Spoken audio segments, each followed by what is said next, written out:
pessoal, sejam bem-vindos ao Varejo Insights, o podcast do Bora Varejo, aqui diretamente do Fórum E-Commerce Brasil, o Carnaval do Varejo, o evento que reúne o mercado há mais de uma década, dita tendências e discute o que está sendo mais eficiente no varejo do Brasil. Dando sequência na temporada 2025, que está recheada de conteúdos, aqui é o lugar onde as marcas investem na educação do varejista brasileiro, para construir um futuro com mais eficiência, mais inovação, usando tecnologia e, obviamente, acessando o conhecimento aplicado para o seu negócio no varejo. Então, bora construir Brasil, aproveite os episódios, papel e caneta na mão e anote os insights e bora vender. Fala, turma, tudo certo? Bora para mais um podcast de alto nível com gente que faz todos os dias o que fala, como eu sempre falo. Não acredito em empreendedor de palco, acredito em quem faz, e é por isso que na Icom a gente tem nossos consultores que são empresários de e-commerce. Eu trago aqui empresários de e-commerce para falar com vocês. Eu sou empresário de e-commerce e assim vai. Então é um grande prazer estar aqui no Fórum do E-Commerce, sendo host do podcast do Bora Varejo. Também quero pedir para vocês darem uma moral gigante para os nossos patrocinadores, porque é eles que garantem conteúdos gratuitos de alto nível, tá? Temos aqui Alfredão, meu grande parceiro, tem a Probiótica, que também é nossa parceira, mais os outros parceiros aqui do Bora Varejo. Enfim, deem moral para quem dá moral para o conteúdo, educação de alto nível, que vai fazer o seu negócio mudar de nível. Então, como eu falei, bora pro que interessa, bater um papo com alguém que conhece muito de e-commerce, vende muito nos marketplaces. Tô aqui com meu amigo Júnior. E aí, Júnior? E aí, Thiagão? Tudo certo? Tudo certo, cara. Foi bem de viagem? Tudo certo, graças a Deus. Saiu um bom trechinho de do carro. seu cantinho. Um bom trechinho de carro, depois do avião, depois do trânsito de São Paulo, que a gente nunca se acostuma, quem é do interior nunca se acostuma. Não. Mas tá tudo certo. Eu também sou interiorano, com muito orgulho e amor. Sempre quando eu venho para São Paulo, eu fico pensando, esse povo é maluco, velho. Todo dia nessa loucura. O tempo que é o trânsito. Mas enfim.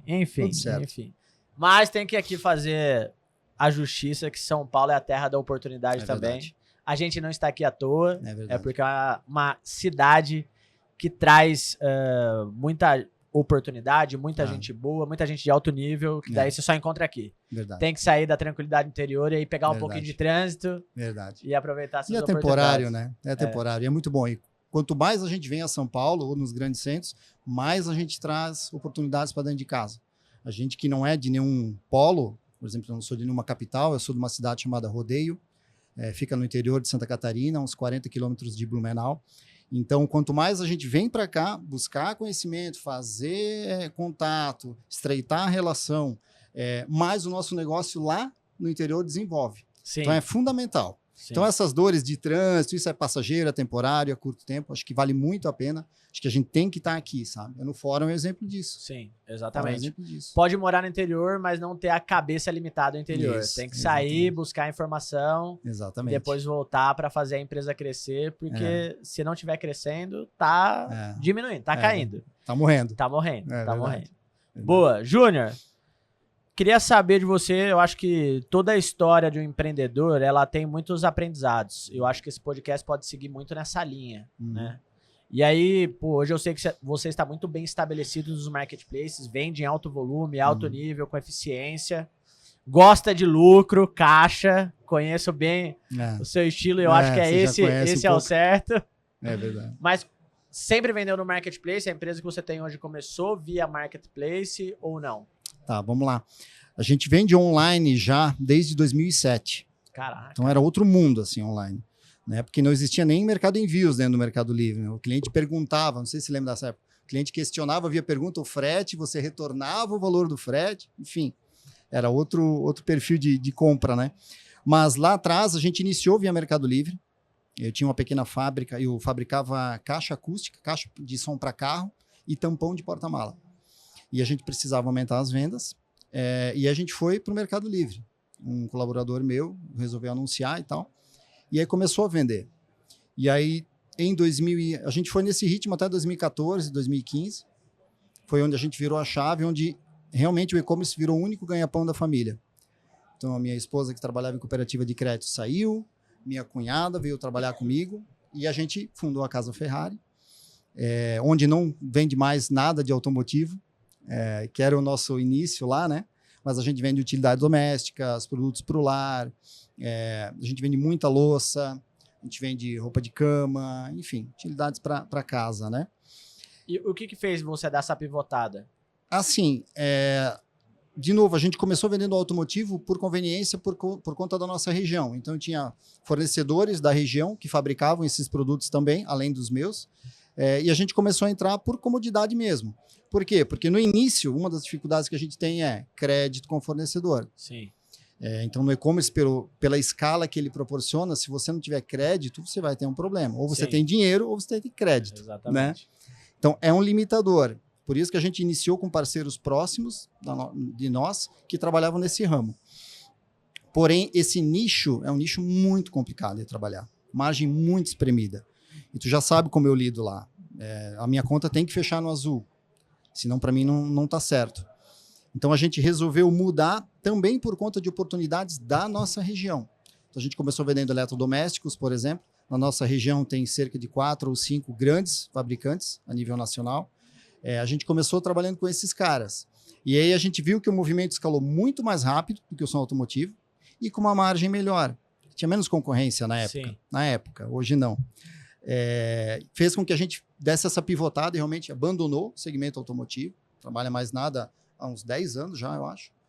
E focou em utilidades domésticas, eletrodomésticos principalmente, na nossa região, sabe? E aí depois, com o tempo, você vai abrindo, aumentando faturamento, você vai tendo fornecedores de outros locais, né? Hoje a gente tem fornecedores do país inteiro, mas o nosso foco ainda é utilidades para casa. Né? E a escala do marketplace, então, foi o que abriu as portas para você conseguir fornecedores de alto nível, para que dessem margem e também desse conta da escala, né? Porque tem esse detalhe muito grande. Às vezes você tem um fornecedor que até te dá uma margem em determinado produto, mas na hora que você escala, ele não consegue te fornecer.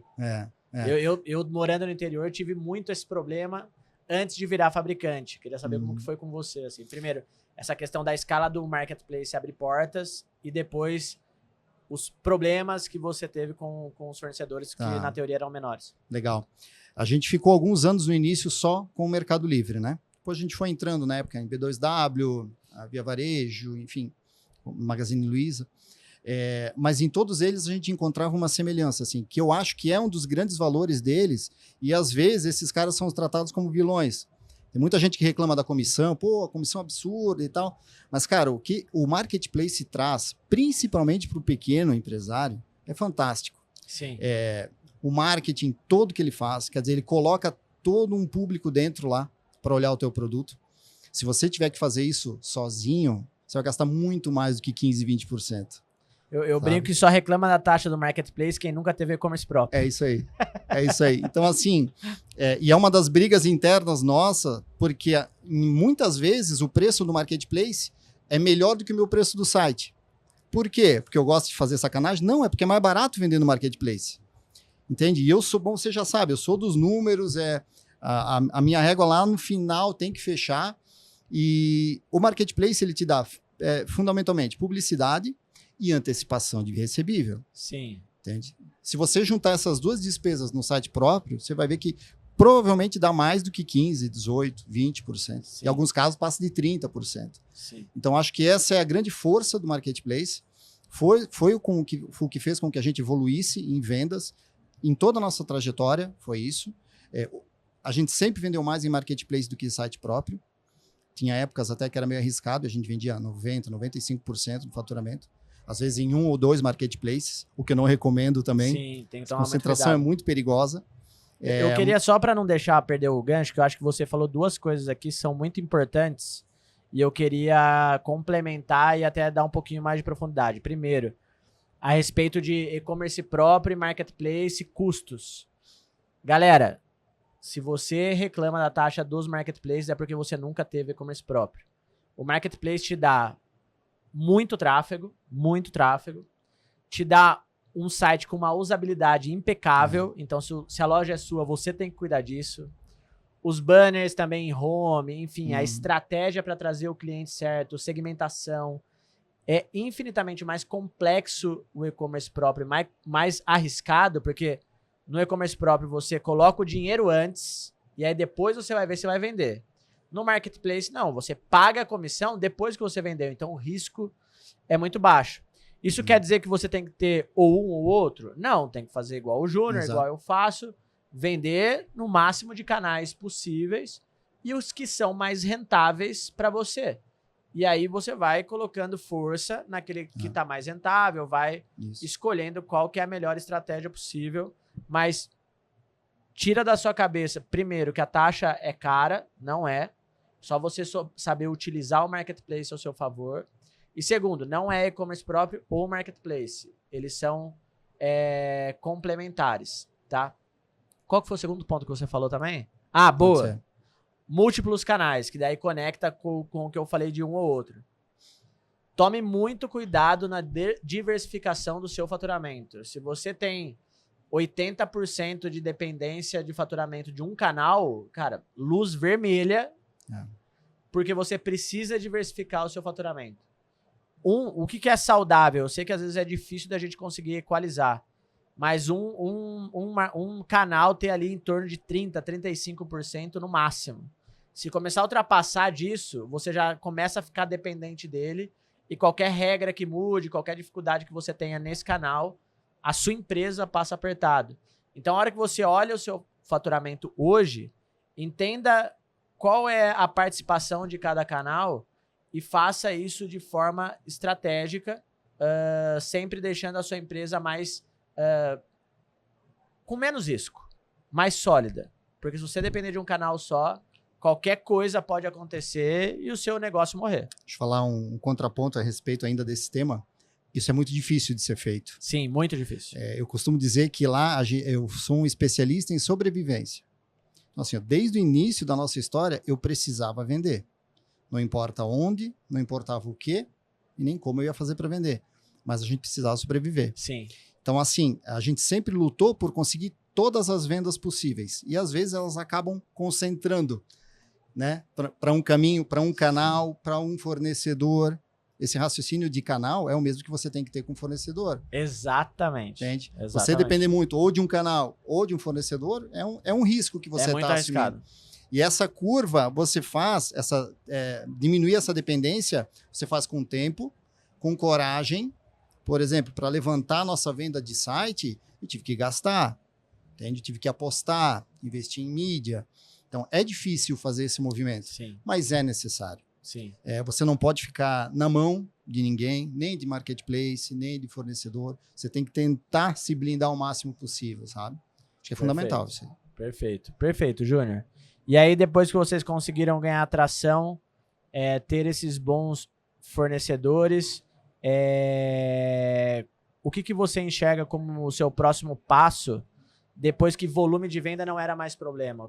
Quais foram os principais desafios? Deixa eu voltar lá para a pandemia, Thiago, que eu acho que foi um divisor de águas para o nosso mercado, né? A gente vinha numa crescente ano após ano, e aí pandemia, você sabe o que aconteceu, veio todo mundo para online comprar e vender. Sim. Né? Num primeiro momento, comprar, que fez com que explodisse o faturamento. Então, 20, 21, 22, a gente explodiu o faturamento, porém com margem mais apertada. Até que chegou um ponto onde a gente pensou, cara, vamos ter que voltar à nossa origem. Retroceder. Então, final de 22 para frente, a gente recuou o faturamento um pouco.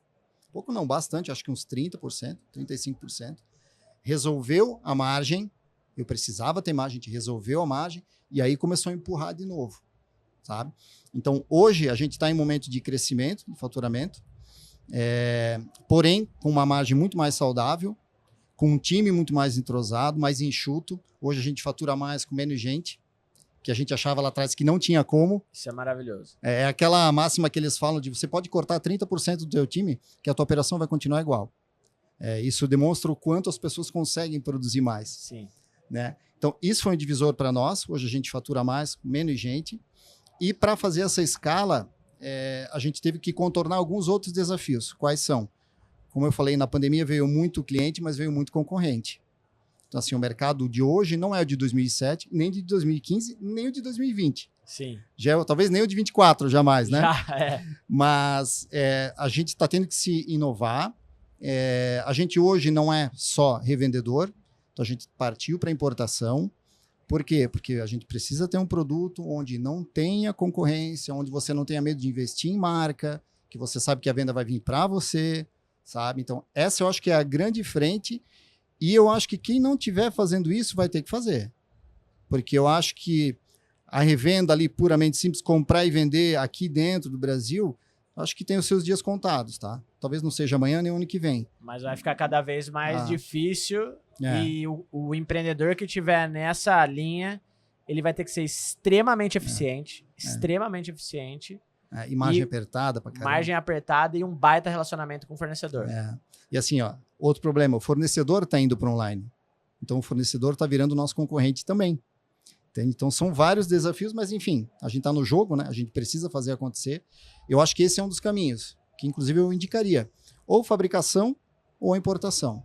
Acho que vale a pena, quem está assistindo a gente aí, foquem em ter um produto seu, invistam nele, porque esse cara é o único que ninguém vai roubar de você. Sim. Isso é teu. Sabe? Você fabrica também, você sabe a diferença que faz. Se você assistiu o podcast anterior que a gente fez, se não assistiu, assista, mas esse é o padrão de todo vendedor de sucesso no marketplace. Eu fiz isso, o Gustavo que falou comigo também em outro podcast, você também está nesse caminho, que é usufruir do canal, que dá escala pra caramba, que é o marketplace. Essa escala vai te dar robustez para criar em paralelo o caminho de longo prazo, que é verticalização do negócio e marca. Não tem para onde fugir. Ah, mas Thiago, tô começando do zero hoje. Beleza, começa como revendedor, mas entenda que o seu caminho de longo prazo é revenda, verticalização do negócio, marca própria. E eu acredito que a gente tem ainda uns bons anos para ganhar dinheiro dessa forma, com marca própria e verticalizado, porque se você fizer um bom trabalho de marca própria, gerar valor para essa marca, na teoria, mas não 100%, mas você tem mais o controle do preço. Isso. Se você tiver uma marca forte, você consegue se diferenciar com o seu concorrente. Exato. Se você vende a marca X e o seu concorrente também vende a marca X, é muito difícil de você se diferenciar, principalmente nos marketplaces. E a gente vê um movimento do mercado para esse caminho também. Não só de sellers, mas de marketplace também. A gente vê os chineses chegando com Shopee, Shein, TikTok, muito numa pegada de marketplace e rede social. O Mercado Livre entendeu isso e está correndo atrás com clipes, com lista de transmissão, com minha página e assim vai. Então, tudo está caminhando para o marketplace ser um grande motor de arranque de marca própria. Eu venho falando isso há mais ou menos 1 ano e meio já. 1 ano e meio a 2 anos. Mas tudo vem se configurando para esse presente e futuro, eu diria já. Eu concordo. Eu acho que, além disso, um ponto que a gente até nem esqueceu de comentar antes, dos benefícios dos marketplaces, hoje eles te dão armazenagem, hoje eles transportam, eles vão buscar o teu produto, eles transportam para o consumidor, eles recebem a devolução, eles fazem o atendimento. Coisa que lá atrás, na época do mato, não tinha. Não tinha. Então, são outros benefícios, né? Mas eu também enxergo esse movimento e eu acho que assim, é outra frente que a gente vai ter que se adaptar. Tu tá se adaptando já, a gente tá penando um pouco lá. É um live commerce, a gente precisa começar a gerar mais conteúdo.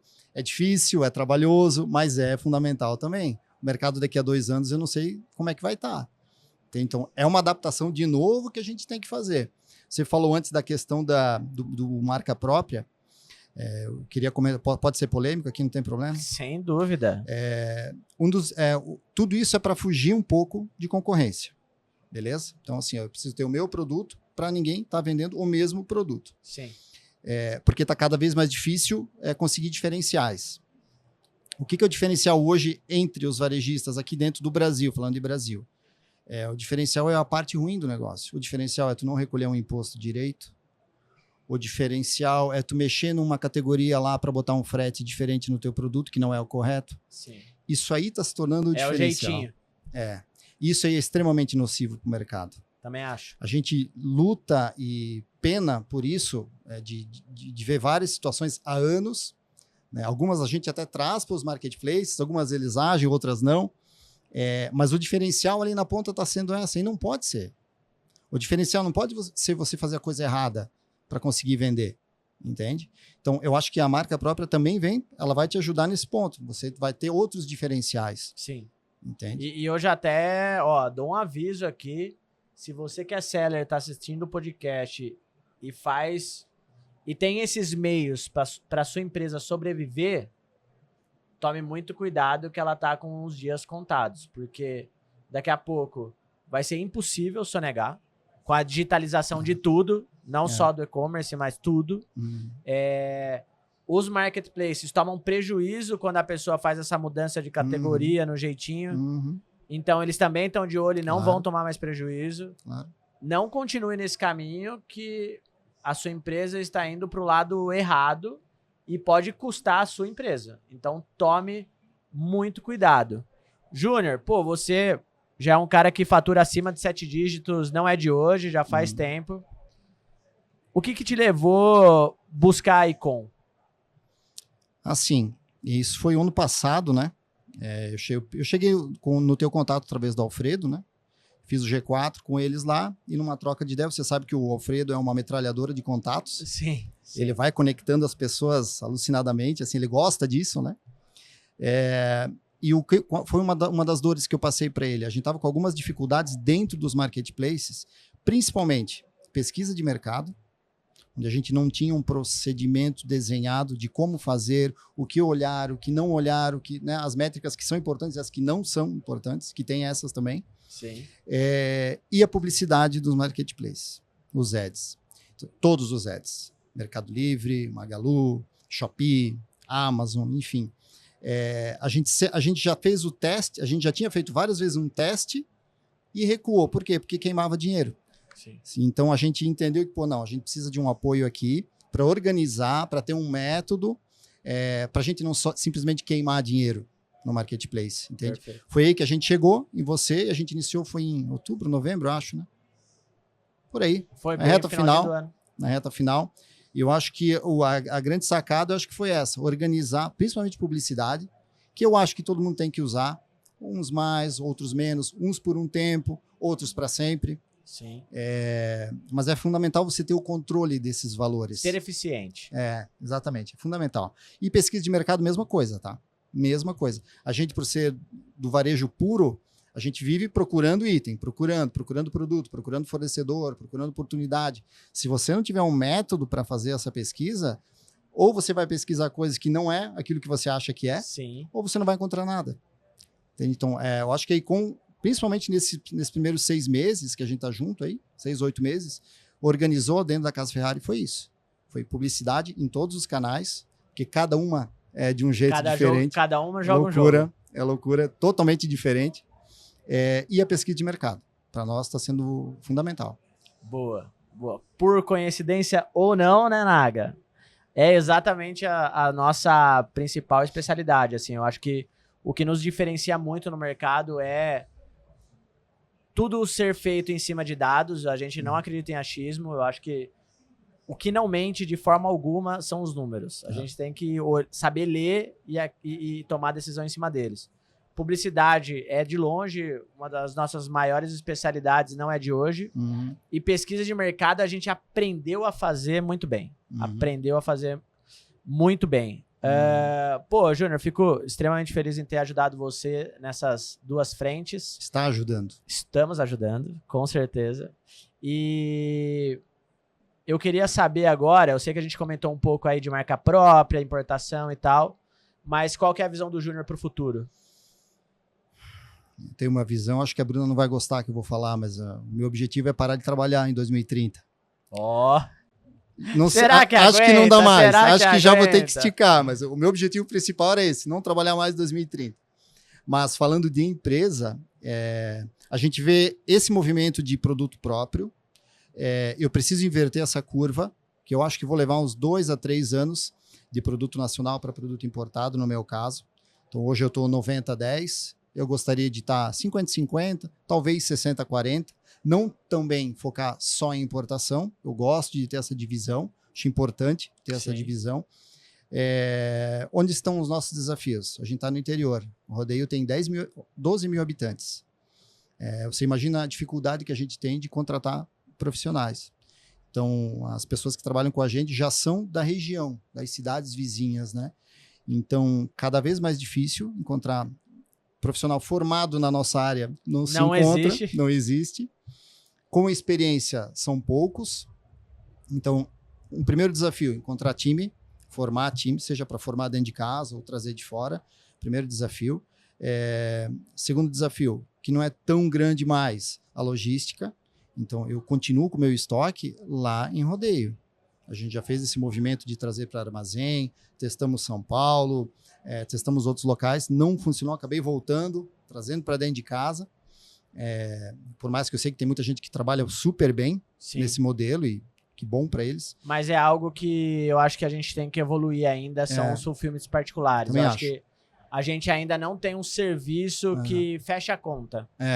Porque chega um momento que fica ruim pro seller e fica ruim pra logística também. Eu acredito que esse mercado ainda não encontrou a forma de ganha-ganha. E assim, eu sou das exatas, Thiago. Eu preciso ter o controle da operação inteira.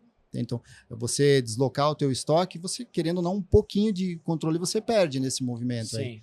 Desde que você não esteja lá olhando, você já perdeu um pouquinho do controle, né? Então, esse é um dificultador para nós, mas a logística vem evoluindo muito. Então, há 10 anos atrás, eu vendia um forno para um consumidor de São Paulo, eu prometia para ele entregar em 12 dias, ele ficava felizão, porque comprou essa semana, vai receber semana que vem. Experimenta entregar hoje em 3, 4 dias. Meu Deus do céu, vende. Arrumou um problema. Você não vende. Mas isso já está disponível para nós também, no interior de Santa Catarina. Então, hoje eu entrego, dependendo do horário da compra, no dia seguinte em São Paulo. Ou, na maioria dos casos, em 2 dias. Então, a logística vem trabalhando aos poucos. Por mais que a malha viária do Brasil não ajuda, não colabora, é a mesma de décadas atrás. As transportadoras vêm evoluindo, sistemas vêm evoluindo. Os marketplaces colocando bilhões em logística. Mas eu acho que esses são os pilares, sabe? Gente, pessoas... Eu acho que é fundamental você ou treinar ou trazer. Você precisa de gente boa dentro de casa para produzir com qualidade. E aí, só puxando o gancho e a sardinha para o nosso lado, hoje a nossa consultoria para empresas como a do Júnior, que tem time, que faturam alto, a gente funciona como se fosse um gerente do time das empresas. Então, a gente treina essa galera, a gente faz o seu time aumentar o nível de conhecimento e, consequentemente, entrega de resultado. Então, eu estou inserido nesse mercado de educação não é à toa, porque eu acredito que nos próximos anos, o empresário que não entende que a educação ela tem que estar presente na empresa dele sempre, não é só em momentos pontuais, ele vai ser atropelado por quem entender. Porque o digital, ele muda a todo momento. Mudou uma regra no Mercado Livre, se você não estiver atento, não for rápido, não tiver com pessoas que têm uma visão ampla do mercado para tomar a melhor decisão, já vai custar mais caro do que qualquer consultoria, mentoria. O treinamento, né, um período que você leva para ensinar, para formar as pessoas, acho que é sempre o caminho mais barato. Sempre. Que qualquer outra coisa que aconteça por você não ter gente qualificada. E outro ponto que eu acho que é fundamental também, que a gente tem que evoluir muito, nosso mercado tem que evoluir muito, é na precificação. Assim, ó, nós, brasileiros, não gostamos de fazer muita conta, entende? Então, a gente vê muitos casos de precificações erradas, gente que não se atentou, mas a legislação tributária mudou e ele não adaptou para dentro de casa, sabe? Então, acho que precificação é fundamental. Eu acho que nesse ponto a gente está devendo um pouco ainda. A gente precisa trabalhar mais, a gente precisa ter mais formação a respeito disso. Não existe faculdade de empresário, né? Mas a gente precisa de conhecimento primeiro e aplicar o que precisa ser feito para a tua linha lá no final ficar azul. Exato. Porque se você ou desconhece ou omite qualquer coluna aí, você está tendo prejuízo e não está percebendo. E aí você vende mais. E a conta chega. Se você vender mais, está tudo certo. O desse mês vai pagar o do mês passado. Só que no primeiro revés que você tiver de venda, primeiro faturamento abaixo que você tiver, você vai sentir pesado. E às vezes não sobrevive. Então, acho que precificação é outra vertente que a galera precisa estudar mais, botar mais na planilha mesmo, no Excelzão lá, que é colocar tudo que é tributo, colocar tudo que é situação, com todos os custos, despesas. Acho que é fundamental, tá? Boa. É uma coisa que a gente evoluiu muito já e a gente ainda não é 100%, sabe? A gente ainda tem muito a evoluir. Então, acho que isso aí é fundamental também. Boa. Perfeito. Turma, como prometido, conteúdo de altíssimo nível. Sempre quando a gente bate papo com alguém que está no campo de batalha, o conteúdo é infinito. Então, espero que vocês tenham gostado. Júnior, obrigado, meu irmão, por ter aceito o convite. É um prazeraço poder participar da Casa Ferrari. Já pode abrir um novo nome, que vai ter um rebrand? Não. Tá não rolando. Pode? Não dá. A gente já tem um nome, mas nem o time lá não tá sabendo ainda da escolha. Segredo Eu acho que vai mais uns 50 dias ainda. Boa. Mas aí eu te conto, em primeira mão. Me conta em primeira mão, que eu tô curioso. Tô ansioso pra ver essa nova marca. Fechou. É isso, gente. Tamo junto. Até a próxima. Valeu, Bora Varejo, Alfredo Soares. Tamo junto. E aí, curtiu esse episódio? Não esquece de seguir aqui o nosso canal e, sem dúvida, seguir o nosso perfil no Instagram, @BoraVarejo, para que você tenha mais acesso a conteúdo sobre varejo, com qualidade e aplicabilidade no seu negócio. Até o próximo episódio e tamo junto.